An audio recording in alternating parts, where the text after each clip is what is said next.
Un appuntamento con Sfarà, Gigi Vesentini, ma dov'è lo che si va qua? Perché non capisco niente, dove nessuno... Allora, senti, uno, non so cite sì.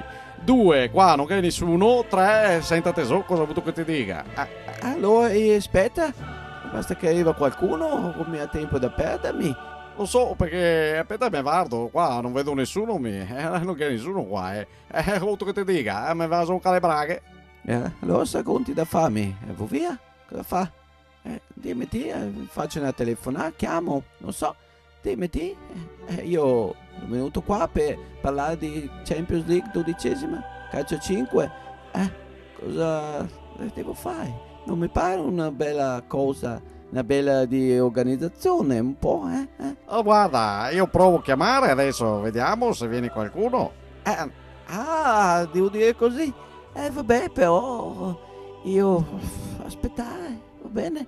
Allora, io ho fatto già partite di con calcio 5 e di Champions League 2 anni fa, mi pare. Io ho fatto, però è passato tanto tempo.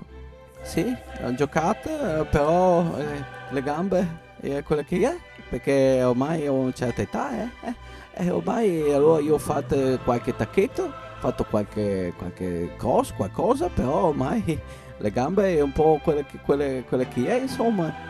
Se l'età avanza, come vuoi fare? Tu non puoi giocare allora. Allora, E ti ho fatto gol al manco, no, gol, no, perché insomma ti ho detto io ho fatto così, qualche sketch, qualche tacchetto, basta.